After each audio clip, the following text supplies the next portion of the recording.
नीलाम्बुजश्यामलं कोमलाङ्गं सीतासमारोपितवामभागं पाणो महासायर चारुचापं नमामि रामं रघुवंशनाथं श्रीराघवं दशमताजप्रेमं सीतापतिं रघुकुलरतनदीपम् आजानुबाहुमरविन्ददयाताक्षं रामं निशाचर विनाशकरं नमामि वेदेहि सहितं सुरदमातलेः मे महामण्डपे मध्ये पुष्कामासने मणिमय वीराससे सुशिष्टम् आग्रे व्याचति प्रभञ्जन सुते तत्त्वं मुनिभ्यं परां व्याख्यातानं भरतादिभं परिवर्तं रामं भजे श्यामलम्। हम आनंद रामायण के प्रसंग का श्रवण कर रहे हैं। इसमें भगवान की विलास लीला है, भगवान का बाल चरित्र, दंडकारण्य का चरित्र संक्षेप में दिया गया है और बाकी की कथा विस्तार से दी गई है। हमने कल की कथा में सुना कि किस प्रकार से महाराज दशरथ को पहले से ही बता दिया गया था भगवान साक्षात परमात्मा है, भगवान क्या लीला करने वाले हैं, किस प्रकार से दशरथ जी महाराज का श्री राम से वियोग होगा, किस प्रकार से वे स्वर्ग लोग जाएंगे, किस प्रकार से भगवान वापिस आएंगे, कौशल्या जी उनके राजाभिषेक को देखेंगी, इत्यादि सभी कथाएं श्री दशरथ जी महाराज को पता थी। लेकिन उसके बावजूद भी उन्होंने वही कार्य किया जो भगवान को प्रिय था। जो लीला भगवान करना चाहते थे वो लीला वैसी की वैसी होती रही। उन्होंने उसमें अपना कोई भी हट नहीं प्रस्तुत किया। तो आइए आगे की कथा सुनते हैं। 1 वर्ष बीत चुका है, भगवान दंडकारण्य में है। अब क्या हुआ? शंकर भगवान बोले, तत्पश्चात राम एक सुसज्जित विशाल धनुष को हाथ में लेकर सीता तथा लक्ष्मण जी के साथ दंडकारण्य में चले गए। स्वयं राम तो आगे आगे, पीछे सीता जी और उनके पीछे हाथ में धनुष धारण किए हुए लक्ष्मण जी महाराज प्रस्थित हुए। चलते चलते वन में एक तालाब को देखकर वहीं रुक गए और उसमें सुखपूर्वक स्नान करा। जल पी तथा पके फलों को खाकर क्षण भर उन्होंने वहां विश्राम किया। इतने में ही उन्होंने क्या देखा कि उनकी ओर एक महाभयानक राक्षस आ रहा है, जिसका नाम विराध था। वह अपने कराल दांतों अपने मुख को फैलाकर तथा भयानक गर्जन कर उन्हें भयभीत कर रहा था। उसने भाले की नोक में बींध कर बहुत से मनुष्यों को धारण कर लिया था और वनचारी, व्याध, हाथी और भैंस आदि को भी भक्षण कर रहा था। तब उसे अपनी ओर आते देख राम धनुष पर डोरी को चढ़ाकर लक्ष्मण से बोले, तुम यहाँ जानकी की रक्षा करो, मैं दुष्ट राक्षस का वध करूंगा। वह राक्षस रमापति राम, लक्ष्मण और जानकी को देखकर इस प्रकार बोला कि तुम कौन हो? तब राम ने अपना नाम, राम और केकई का कृत्य सब कह सुनाया। तब राम के इस वाक्य को सुनकर वह राक्षस हंसने लगा और बोला, राम, क्या तुम लोक प्रसिद्ध विराट को नहीं जानते हो? अरे मेरा ही भय से सब मुनिजन इस वन को छोड़कर चले गए। यदि तुम दोनों जीना चाहते हो तो सीता और अपने शस्त्रों को यहीं त्याग कर भाग जाओ, अन्यथा मैं तुम दोनों को अभिभक्षण कर लूंगा। इतना कहकर वह राक्षस राम की ओर दौड़ा। राम ने दौड़कर अति वेग से उसके दोनों पांवों को भी काट डाला। फिर तो वह उन्हें अपने मुख से भक्षण करने के लिए सर्प के समान उनकी ओर दौड़ा। तब तो रामचंद्र जी ने अर्धचंद्राकार बाण से उसके सिर को काट डाला और वह मर गया। यह देख सीता राम का आलिंगन कर उनकी प्रशंसा करने लगी। आकाश में देवताओं ने नगाड़े बजाए। फिर तो उसी समय विराट के शरीर से एक दिव्य पुरुष वहां आविर्भूत हो गया।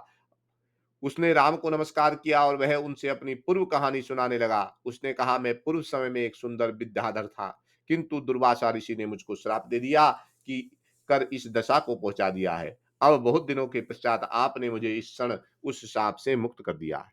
यह कह राम की स्तुति कर वह अपने विमान में बैठकर स्वर्ग को चला गया। विराट के स्वर्ग गमन पर राम, लक्ष्मण तथा सीता के साथ सर्व सुखकारी सर्वभंग मुनि के वन में गए। वहां उनको नमस्कार कर तथा उनसे सम्मानित होकर एक रात्रि वहां ठहरे रहे। मुनिश्रेष्ठ सरभंग ने उनका अपना सब पुण्य उनके चरणों में समर्पित कर राम के समक्ष ही चिता में प्रवेश किया। फिर उनकी स्तुति कर विमान पर बैठ दिव्य स्वरूप से बैकुंठ को प्राप्त हुए। राम वहां से शनै शनै सुतीक्ष्ण मुनि के सुंदर आश्रम की ओर प्रयाण किए। और वहां पहुंच उन्होंने मुनि को नमस्कार किया। मुनि ने उनका बहुत सत्कार किया, अपने आश्रम में वास दिया। वहां सहस्त्रों मुनियों ने भी आकर राम का दर्शन किया। उन सब ने आकर सीता तथा लक्ष्मण सहित राम को नमस्कार कर विनय पूर्वक अपने आश्रम को ले जाकर दिखलाया और वस्तुतः पूजा की। जिसकी जैसी इच्छा थी, सबने 1-2 दिन, 5-7 मास, 10 मास और संपूर्ण वर्ष भर अपने आश्रम में रखकर राम का प्रतिदिन बड़े प्रेम से आतिथ्य सत्कार किया तथा अंत में पत्नी तथा भाई सहित राम का पूजन कर विदा किया। इस प्रकार राम ने मुनियों के आश्रम में भ्रमण कर सुखपूर्वक अपने वनवास काल में 9 वर्ष का समय व्यतीत कर दिया। उस समय वहां भाई के साथ भ्रमण करते हुए बहुत से राक्षसों को भी उन्होंने मार डाला।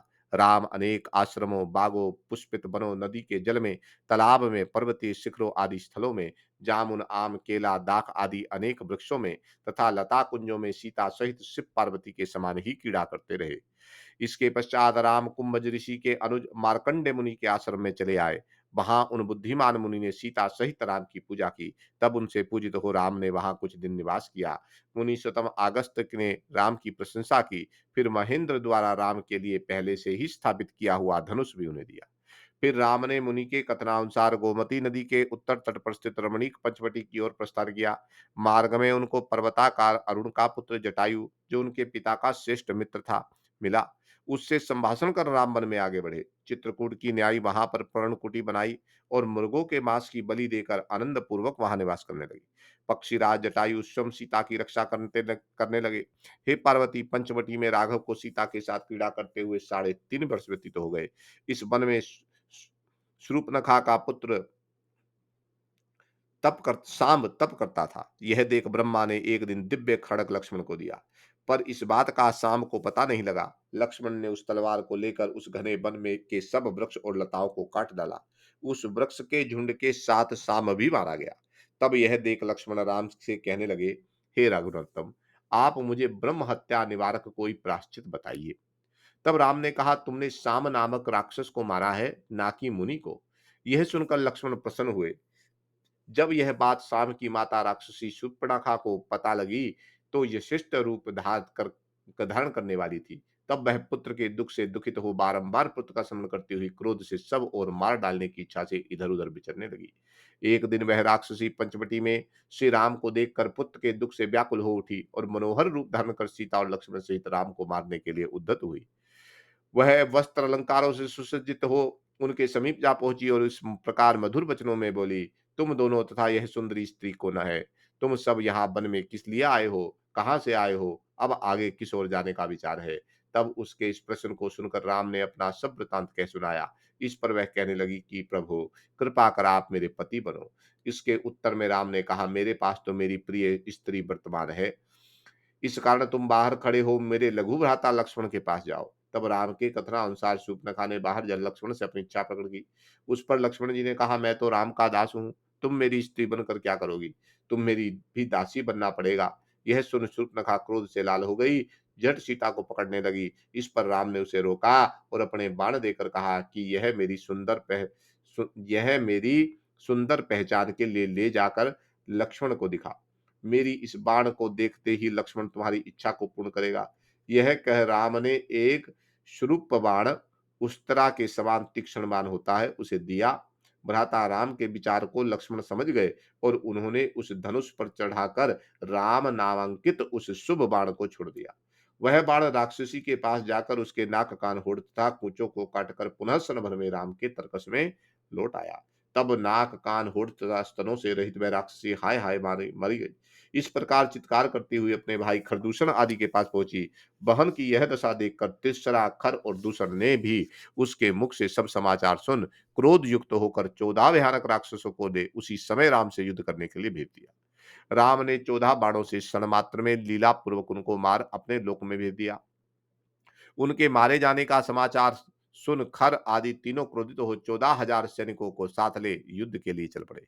राम भी सीता तथा लक्ष्मण को गुहा में रख शीघ्र ही अस्त्र शस्त्रों से राक्षसों के साथ भयानक युद्ध करने लगे। राघव ने अपने 14,000 रूप बनाकर उनके सामने जो बाणों से समर में उन सब का मर्दन कर डाला। उन्होंने खर, दूषण, तिसरा तथा 14,000 राक्षसों को बाणों से मारकर उन अपने लोक को भेज दिया। इस प्रकार एक मुहूर्त में ही राम ने 14,000 सेना को तथा खर आदि को गोमती नदी के तट पर मार डाला।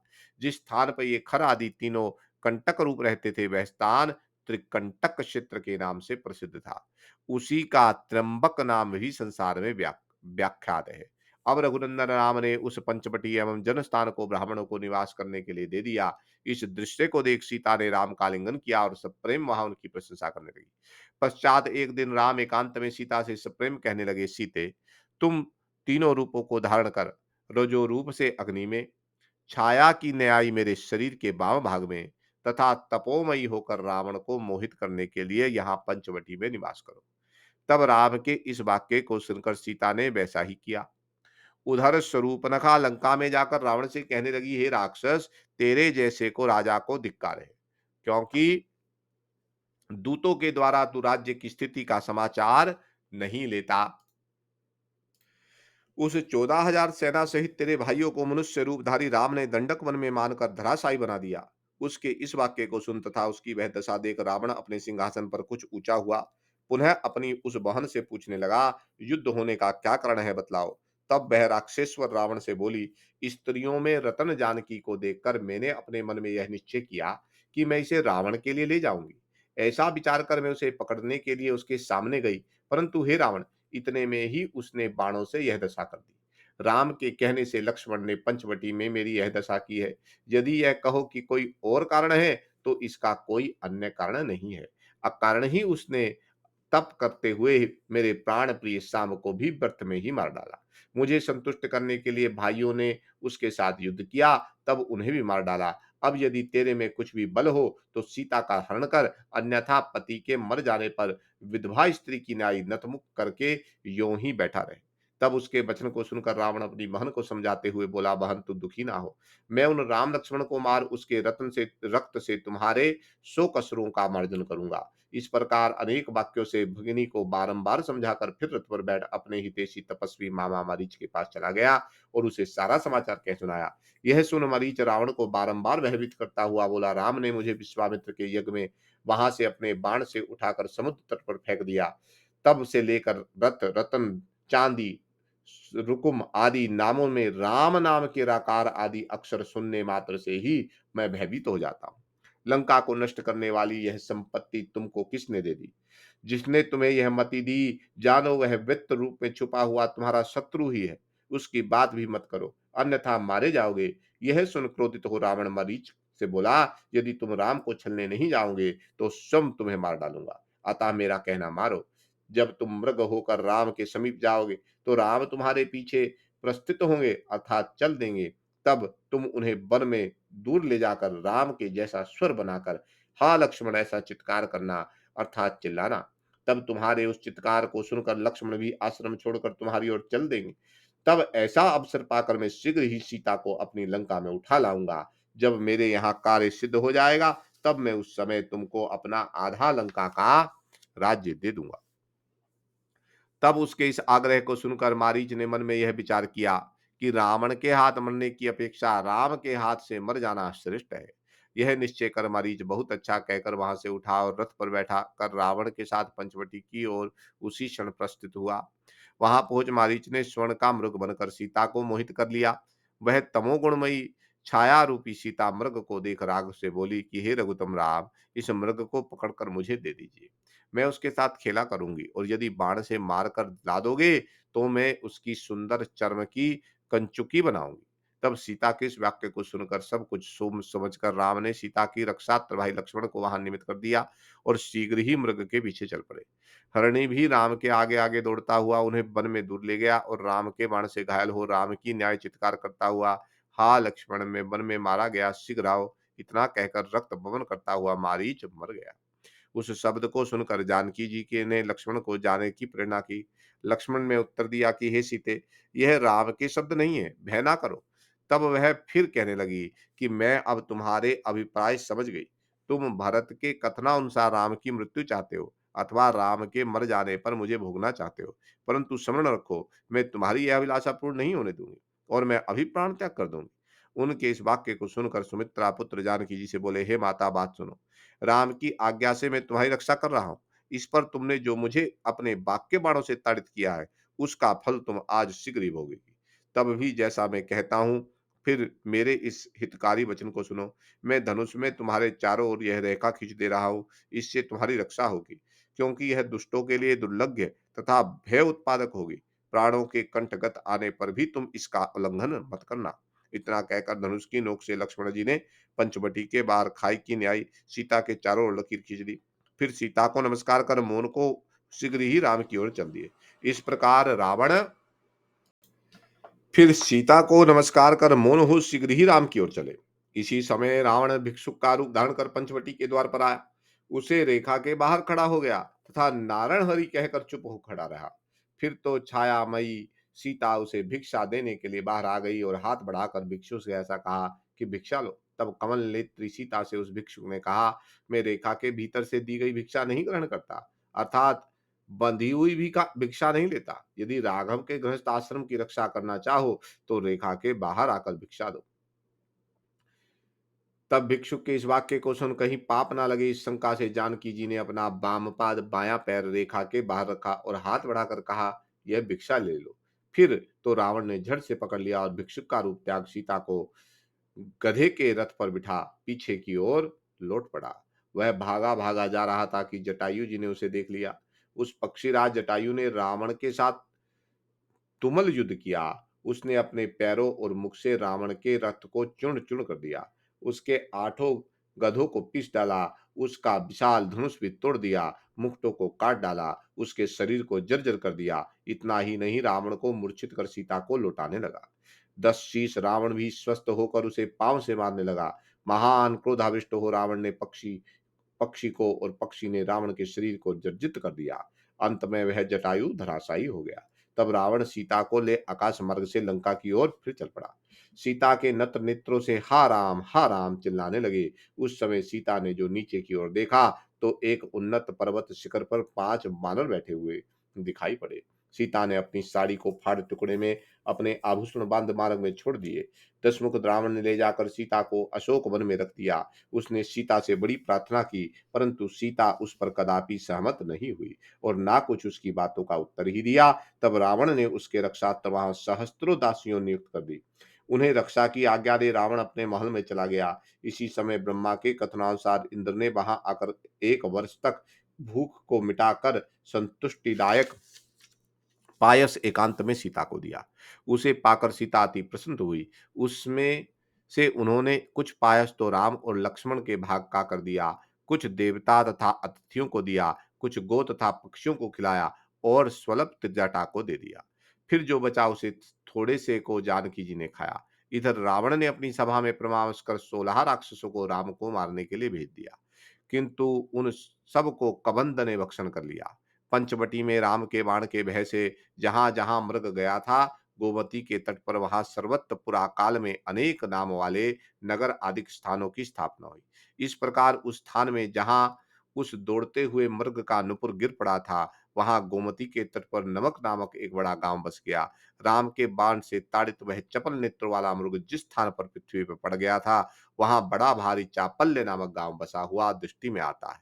गोदावरी के तट पे जहां पथरीली भूमि में राम से हत मृग गिरा था, उसका चिन्ह आज भी लोगों को दिखाई पड़ता है। आज भी सुमित्रा पुत्र लक्ष्मण के धनुष द्वारा की हुई रेखा पंचवटी के चारों ओर भयानक नदी के रूप को धारण किए हुए स्पष्ट दृष्टि में आती है। आज भी उस पाषाणमयी भूमि में रावण का बड़ा विशाल पग चिन्ह का एक विशाल गर्त के रूप में दिखाई पड़ता है। प्रथम खर के साथ युद्ध करने के समय पंचवटी में सीता को जिस गुफा में उनके पति राम ने छिपाया था, वह भी वर्तमान में है। हे देवी, आज भी सज्जन महात्माओं को राम लक्ष्मण का वहां दर्शन होता है और अज्ञान दृष्टि पुरुषों को वे सब पाषाण मूर्ति के रूप में दृष्टित होते हैं। वहां यात्रा करने वाले मनुष्य को गोमती नदी के तट पर राम तीर्थ और सीता के स्थापित तीर्थ इस समय भी दृष्टि में आते हैं। जिस पर्वत पर राम ने सीता सहित शैया निर्माण कर शयन किया था, वह सैयागिरी के नाम से प्रसिद्ध है। वहां के तृण आज भी शैयाकार दृष्टि में आते हैं। इधर राम ने लक्ष्मण को आते देख तथा उनके मुख से सीता के कहे दुर्वचन को सुना।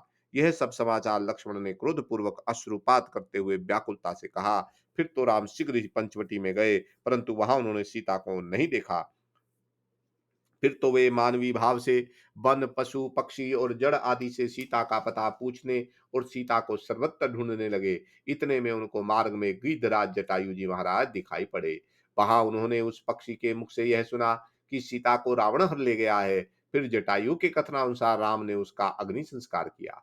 उसकी शांति तथा तुष्टि के लिए राम ने वन में मृग आदि के मांस से पिंडदान किए और स्नान आदि की क्रियाएं की। पश्चात प्रभु राम मूढ़ पुरुष के समान सीता की खोज करते हुए दक्षिण मार्ग से दक्षिण दिशा की ओर चले। मार्ग में पूर्व की भांति सीता के अभाव में कुछ सीता बनाकर उसके साथ राम ने अग्निहोत्र आदि किया। इसी के मध्य में ही देवी पार्वती, तुमने मुझसे प्रश्न किया था कि हे प्रभु, आप जिस राम का नित्य प्रति जप करते हैं, वही ये राम मूढ़ की नाई शीत स्त्री के विरह से वन में मारे मारे फिरते हैं। देखिए, तब यह वचन सुन मैंने तुमसे कहा था कि हे देवी, साक्षात भगवान महाविष्णु राम को पृथ्वी मंडल पर संपूर्ण लोगों का शिक्षा दे रहे हैं कि मनुष्य को स्त्री में आसक्त नहीं होना चाहिए, क्योंकि स्त्री में आसक्ति ऐसे ही दुख और ब्रह्म का कारण होती है। तब मेरे इस उत्तर को सुनकर तुम उनकी परीक्षा लेने के लिए उद्यत हुई। उस समय तुम सीता का रूप बनाकर श्री राम के समीप गई और तुमने उनसे इस प्रकार कहा कि हे कमल पत्र के समान नेत्र वाले राम, तुम अपने समक्ष खड़ी मुझ सीता को देखो और आओ मेरे साथ इस वन में क्रीड़ा कर सुख प्राप्त करो। तब तुम्हारे इस कथन को सुनकर राम ने हंसकर यह कहा कि मैं जानता हूं कि तुम कौन हो। तुम मुझे मिथ्या ही सीता का रूप धारण कर कर क्यों मोहित करती हो। इस प्रकार जब राम ने तुमको बारंबार कहा, तब तुमने मेरे कथनानुसार राम का वास्तविक रूप पहचाना और उनकी तुमने पुनः पुनः प्रार्थना कर उनसे क्षमा मांगी। फिर तुम रामणीय कैलाश पर्वत के शिखर पर वहां मेरे पास आई, जहां राम ने तुमसे पूछा था कि तुम कौन हो, यहाँ क्यों आई हो। तुम्हारे नाम की अंबिका तो दंडकारण्य में है। यह सुन तुम लज्जित हो गई और वहां पर लज्जा पूर्वक नामक ग्राम बस गया। तदंतर वे राम लक्ष्मण दक्षिण दिशा की ओर चले पड़े। वहां उन्होंने मार्ग में बहुत से घोर राक्षसों का वध किया। उसी वन में कबंध नामक राक्षस ने उन दोनों को पकड़ लिया। उसके चार चार कोस के लंबे हाथ और फिर सिर विहीन था। तब उसे ऐसा देख राम लक्ष्मण ने उसके दोनों हाथों को काट डाले। हाथों के कटते ही उसके दिव्य रूप धारण कर लिया और नमस्कार कर राम से कहा कि मैं पूर्व में गंधर्वों का राजा था। ब्रह्मा ने मुझसे कहा था कि तुझे कोई मार नहीं सकता। तब इस गर्व से मैंने एक दिन मुनीश्वर अष्टावक्र को कुरूप देख उन्हें उन पर हंस दिया, तो उन्होंने क्रोधित हो मुझे यह श्राप दिया, जा तू राक्षस हो जा।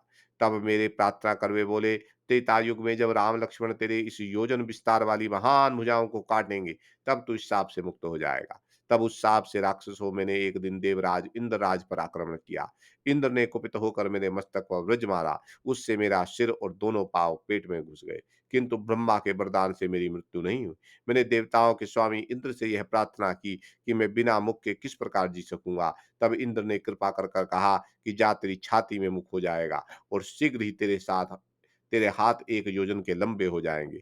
उस समय से लेकर मैं जो कुछ इन हाथों में आ जाता है भक्षण कर लेता हूँ। यहाँ से आगे मतंग आदि मुनियों की सेवाकाएं रहती हैं।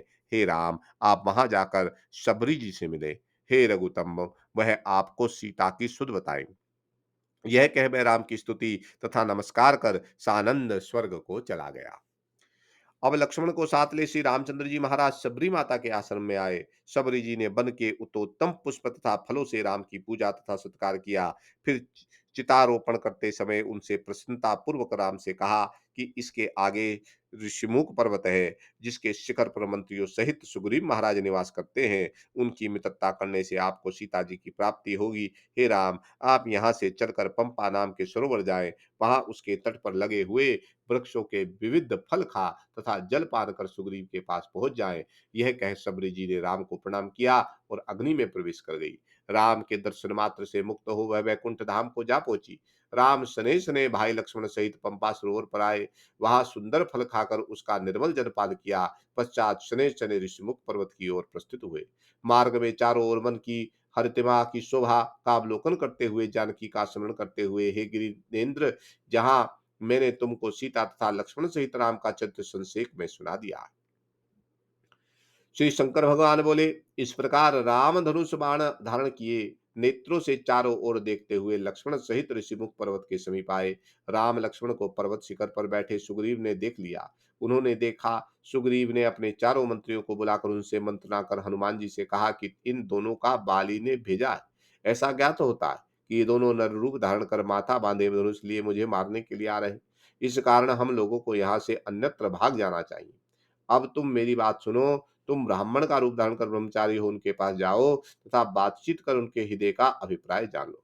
यदि उनके हृदय का विचार उत्तम हो ना हो तो हाथ की उंगली का संकेत करना, और यदि अच्छा विचार हो तो हंसकर संकेत करना। बस यही संकेत निश्चित रहे, इसका स्मरण रखना। तब बहुत अच्छा कहे मारुति ने ब्रह्मचारी का रूप धारण कर राम के पास जाकर नमस्कार कर इस प्रकार पूछा कि हे पुरुष सिंह, आप दोनों कौन हैं? तब लक्ष्मण जी ने उनको अपना संपूर्ण वृत्तांत कह सुनाया और कहा कि सबरी जी के कहने से ये राम सुग्रीव के साथ मित्रता करने के लिए यहाँ आए हैं। यह सुन हनुमान ने अपना असली स्वरूप धारण कर लिया और अपना सब समाचार भी कह सुनाया, तथा यह भी कहा कि आप दोनों अपना मेरे कंधे पर सवार हो पर्वत पर चले। तब अच्छा कहकर वे दोनों कंधे पर चढ़ गए। महान कपि हनुमान जी महाराज क्षण भर में कूदकर पर्वत के शिखर पर आ गए। राम लक्ष्मण एक वृक्ष की छाया में जा बैठे। मारुति ने जाकर राम का सब वृतांत सुग्रीव को कह सुनाया। तब सुग्रीव ने अग्नि प्रदीप्त कर अर्थात उसे अपने और राम के बीच में साक्षी रूप में रखकर राम के साथ तत्क्षण मित्रता कर ली। दोनों एक दूसरे से कंठ लगाकर मिले। स्वयं सुग्रीव जी ने अपने हाथों से वृक्ष की शाखा काटकर राम का बिछा दी। राम उस पर बैठ गए। सबसे प्रसन्नता व्यक्त की। लक्ष्मण ने अपना सब वृतांत सुग्रीव जी महाराज को कह सुनाया। यह सुन सुग्रीव ने भी अपना सब वृतांत निवेदन किया। उन्होंने कहा, हे सखे, पहले बाली ने मेरे साथ जो कुछ किया था वह सब सुनिए। एक समय की बात है, मैं दानव का पुत्र तुर्मुद किष्किंधा नगरी में आकर जोर से चिल्लाने लगा और उसने बाली को युद्ध के लिए बुलाया। यह सुन बाली बाहर आया और उसने एक प्रचंड मुष्टिका का दुर्मुद पर प्रहार किया। उससे व्याकुल हो वह भागा और एक गुफा की ओर दौड़ा। उसके पीछे बाली और बाली के पीछे मैं भी भागा। वह जा बाली ने मुझसे कहा कि तुम बाहर ही खड़े रहो और मैं गुफा के अंदर जाता हूँ। यदि 1 महीने तक मैं बाहर ना आऊं तो मुझे मरा हुआ समझ लेना। इतना वह कह गुफा में प्रवेश कर गया। मैं वहां गुफा के द्वार पर खड़ा ही रह गया, परंतु जब 1 मास व्यतीत हो गया और वह लौटकर बाहर नहीं आया तो मुझे चिंता हुई। उसी समय क्या देखता हूँ कि गुफा में से रक्त निकल रहा है। तब मैंने यह निश्चय किया कि दुर्मुद दानव ने बाली को मार डाला। उसी समय इधर किष्किंधा को शत्रुओं ने घेर लिया। जब मैंने यह समाचार सुना तो गुफा के द्वार को एक बड़ी विशाल शिला से ढक दिया और निश्चय कर लिया कि अब दुर्मुद का मार्ग अवरुद्ध हो गया और वह यत्न करने पर भी बाहर नहीं निकल सकेगा। तब मैं अपनी किष्किंधा नगरी में लौट आया। यहाँ मुझे देखते ही सारे शत्रु भाग खड़े हुए और मेरी इच्छा ना रहने पर भी मंत्रियों ने मुझे उस भाई के पद पर बिठा दिया। तत्पश्चात बाली शत्रु को मारकर घर आया और मुझे अपने पद एवं राज्य पर आरूढ़ देख कर मार पीट कर उसी क्षण नगर से बाहर निकाल दिया। साथ ही सब देशों में उसने डुग्गी पिटवा दी कि जो मनुष्य सुग्रीव को शरण देकर रक्षा करेगा वह मेरा अपराधी होगा और उसका वध किया जाएगा। तब सब देशों में भ्रमण करता हुआ मैं यहाँ आया और इस ऋषिमुख पर्वत का आश्रय लिया। यहाँ की यह कथा है कि एकदम दुंदभी नामक दैत्य भैंसे का रूप धारण कर रात्रि के समय बाली के ग्रह पर उसे युद्ध करने को बुलाया। तब बाली ने आकर अपने दोनों हाथों से उसके सींग पकड़ लिए और खींचकर उसका सिर धड़ से उखाड़ डाला और घुमाकर दूर पृथ्वी पर फेंक दिया। हे राम, उसका वह शरीर मतंग ऋषि के आश्रम के समीप जा गिरा। इससे मतंग ऋषि के ऊपर रुधिर टपका। तब उन्होंने क्रोध कर उसे श्राप दे दिया कि बाली, यदि अब तू मेरे आश्रम के समीप आएगा तो तत्क्षण मृत्यु को प्राप्त होगा। इस शाप से भयभूत बाली यहाँ नहीं आता। हे राम, मैं अब प्रतिज्ञा करता हूँ कि सीता को शीघ्र ही ले आऊंगा। तब रावण उन्हें ले जा रहा था, तब मैंने यहीं से बैठे हुए आकाश में देखा था। तब उस समय सीता ने अपनी साड़ी में बांध कर कुछ आभूषण नीचे फेंक दिए थे। वे यहीं विद्यमान हैं, आप उन्हें देखें। यह कह सुग्रीव ने अपने उन आभूषणों को दिखलाया। उन्हें देख श्री राम ने लक्ष्मण जी से कहा, भाई तुम सत्य बतलाओ कि ये सीता के हैं या नहीं। तुमने भी तो सीता के आभूषण देखे हैं। इस पर लक्ष्मण ने कहा, मैं सब तो नहीं पहचानता पता, परंतु उंगली के भूषण के संबंध में अवश्य कह सकता हूँ, ये सीता के ही हैं, क्योंकि मैंने नमस्कार करते समय उनके चरणों को देखा है, अन्य को नहीं। यह सुनकर श्री राम प्रसन्न हुए। उन्होंने ऐसा समझा कि अब सीता प्राप्त हो गई। उन्होंने सुग्रीव को विश्वास दिलाने के लिए अपने पांव के अंगूठे से तत्क्षण दुंदुभि के सिर को दूर फेंक दिया। वह सब 10 योजन की दूरी पर जा गिरा। फिर गोलाकार में सर्प के शरीर पर जमे हुए 7 ताल वृक्षों को देख राम ने पृथ्वी पर शेष के अंश से स्थित लक्ष्मण के पैर के अंगूठे से दबाकर उसे सर्प को सीधा कर दिया और बाण से उन 7 वृक्षों को एक ही बार में भेज दिया। सुग्रीव को विश्वास दिलाने के लिए उन्होंने ऐसा किया जिससे वह समझ जाए कि यह मेरी सहायता करने और बाली को मारने में सक्षम है। एक समय बाली की गुफा में ताल के फल रखे थे। उन फलों में से कोई 7 फल उठा ले गया। बाली ने देखा तो उसे वहां फल के स्थान पे सर्प आया दिखा। यह देख बाली ने सर्प को शाप दिया कि जा, तेरे ऊपर 7 वृक्ष ताल के जमेंगे। यह सुन सर्प ने भी कहा कि जो मनुष्य इन वृक्षों को काटेगा वही तुझे भी मारेगा, इसमें संशय नहीं। अब उसी सामर्थ्य को देखा सुग्रीव को राम से विश्वास उत्पन्न हो गया। तब वह प्रसन्न हो राम से कहने लगे, पूर्व काल में इंद्र ने बाली को एक माला दी, जिसे देख शत्रुओं का युद्ध में वीर्य हत हो जाता है। वह माला पूर्व में अति दुष्कर तप करने से शिव जी द्वारा श्री कश्यप जी को प्राप्त हुई थी। कश्यप जी ने लेकर उसे अपने पुत्र इंद्र को दे दी और उसी को इंद्र ने बलि को दे दिया। तब से सप्रेम अर्पित उस माला को बाली सदैव अपने कंठ में पहने ही रहता है। हे राम, उसे देखने के साथ ही आप भी निशक्ति हो जाएंगे, इसलिए इस विषय में भी आप कोई उपाय विचार कीजिए, तभी आपकी विजय होगी। तब उसकी इस बात को सुनकर राम ने जिस बाण द्वारा 7 ताल वृक्षों का छेद कर शाप मुक्त किया था, उस सर्प से कहा कि तुम मेरी बात सुनो और किष्किंधा में जाकर रात्रि के समय जब बाली सोता हो, उसके कंठ में से उस सुंदर माला को हर लाओ। तब तथास्तु ऐसा कहकर वह सर्प राम की आज्ञा अनुसार किष्किंधा नगरी में गया और पलंग पर उस माला को हरण कर इंद्र को दे आया। तदनुसार राम की आज्ञा से सुग्रीव ने बाली के पास जाकर उसको युद्ध के लिए उत्तेजित किया। राम उसको देखते रहे, तथापि दोनों भाइयों को समान रूप देख ब्रह्म में कहीं मित्र सुग्रीव ही ना मारा जाए, इस आशंका से राम ने बाली पर बाण नहीं छोड़ा। तब सुग्रीव राम के पास लौट आया और राम से कहने लगा, आप मुझे बाली के हाथों से क्यों मरवाना चाहते हैं? यदि आप मुझे मारने की इच्छा रखते हैं तो हे प्रभु, आप ही क्यों नहीं मार डालते? सुग्रीव के इन वाक्यों को सुनकर रघुत्तम राम ने भाई लक्ष्मण के द्वारा सुग्रीव के कंठ में माला बंधवा दी, फिर उसे युद्ध करने को भेजा। सुग्रीव ने जाकर बाली को ललकारा। उसे सुन बाली युद्ध का संदिग्ध हुआ। तब सारा प्रार्थना पूर्वक बाली से बोला, हे नाथ, मैंने अंगद से सुना है कि आजकल राम वन में आए हैं, इसलिए सुग्रीव के साथ मित्रता कर लो और युद्ध का विचार ना करो। तुम जाकर रमानाथ के चरणों में सिर निभाओ तथा मेरा कहना मानकर भाई का सादर सम्मान कर युवराज पद पर दे दो। तब तारा की इस बात को सुनकर बाली ने कहा, मैं उस नर रूपधारी राघव राम को साक्षात नारायण जानता हूँ। यदि मैं उनके हाथों मारा जाऊं तो मेरा परम पद होगा। हे तारे, तुम यहाँ सानंद रहो और सद्वदा सुग्रीव की सेवा करो। प्रिय, जब सुग्रीव तुम्हारे साथ रति करेगा तभी मैं उसकी पत्नी के संभोग से उत्तीर्ण हो जाऊंगा। हे भावनी, देखो, आज मेरी माला ही खो गई है, इसलिए मैं रणांगण में राम के बाण द्वारा अवश्य मारा जाऊंगा।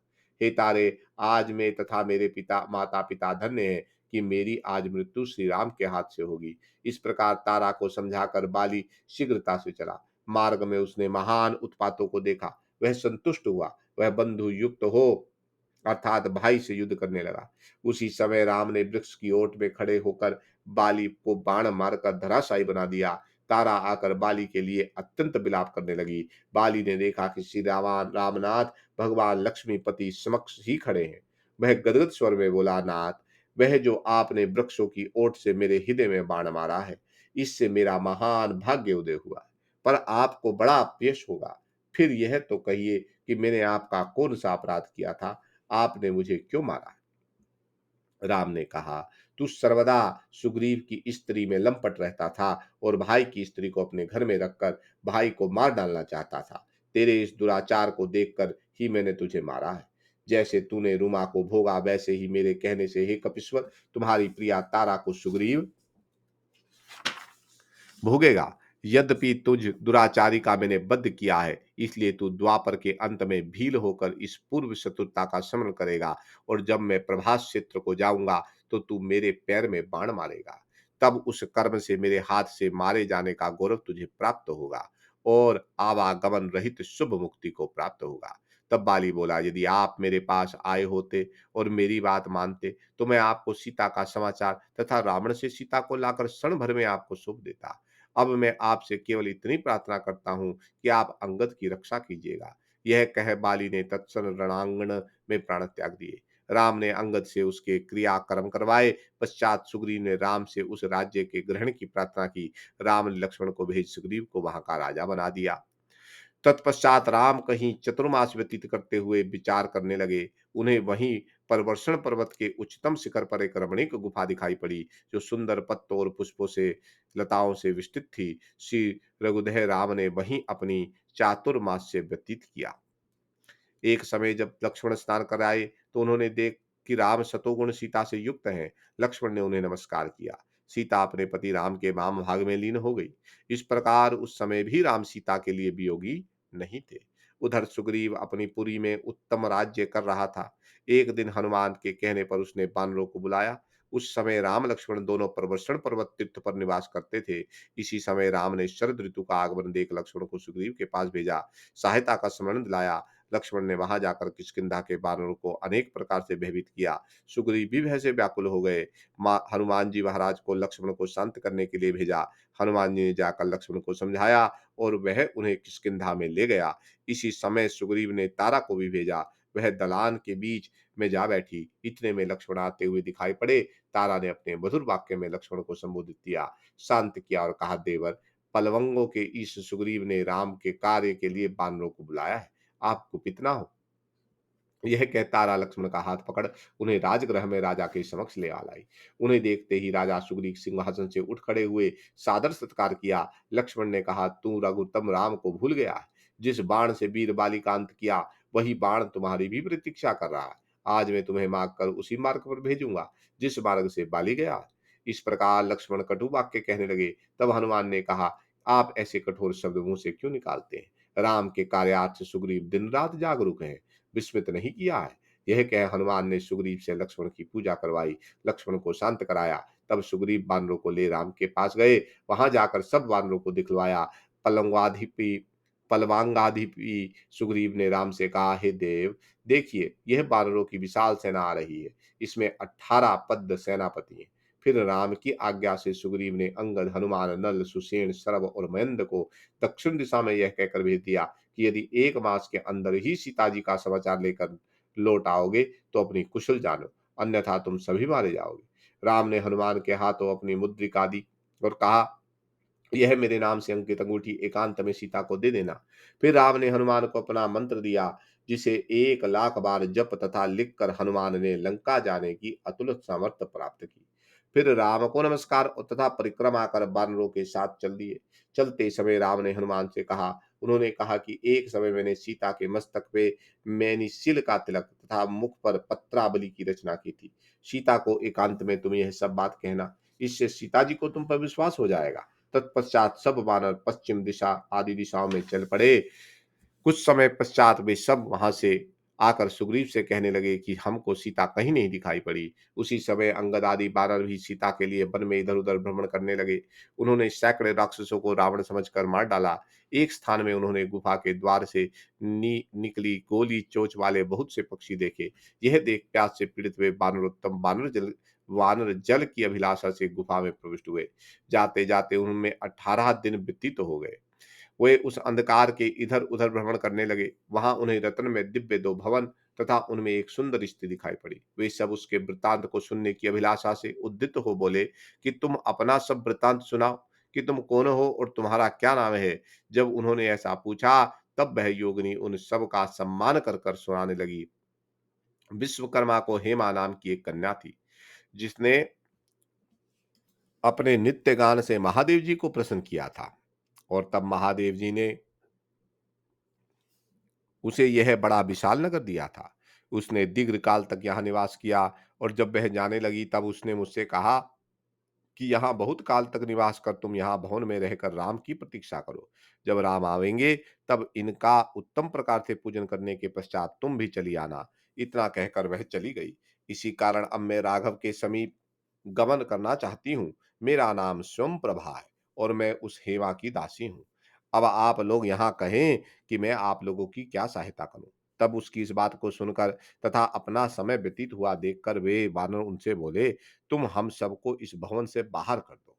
तब वह सुनकर क्षण मात्र में उस भवन से बाहर हो गई और उन सब से कहा कि अब तुम लोग आंखें बंद कर लो। सब बानरों ने अपने नेत्र बंद कर लिए। फिर तो उन्हें यह नहीं ज्ञात हो सका कि उन्हें किसने और किस मार्ग से बाहर निकाला। जब बानर उस कंदरा से बाहर आ बैठे, वहां स्वयं प्रभा भी राम के पास चली गई। वहां उसने राम की पूजा की और स्वर्ग का मार्ग लिया।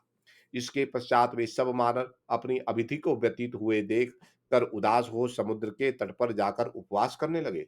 वहां पर संपाति ने उन्हें भक्षण कर लेना चाहा, परंतु उनके मुख से राम के कार्यार्थ जटायु की मृत्यु और उसकी प्रशंसा सुन भाई जटायु को तिलांजलि देने के लिए वह समुद्र के तट पर चला गया। फिर उन सब वानरों का वृतांत सुन उसने उन्हें सीता का समाचार कह सुनाया और यह कहा कि यहाँ से 100 योजन की दूरी पर समुद्र को तैर कर उसे देख सकते हो। मैं पंख विहीन होने से वहां तक नहीं जा सकता, परंतु मैं अपनी गिद्ध दृष्टि से सीता को वहां पर्वत पर बसी हुई लंका में यहाँ से देख रहा हूं। आज की कथा को यहाँ विराम देते हैं और फिर आगे किस प्रकार से संपाति जी महाराज ने सभी वानरों को लंका के विषय में बताया, ये सब कथा आएगी, वो सब कथा सुनेंगे। श्री राम जय जय राम। श्री राम जय जय राम।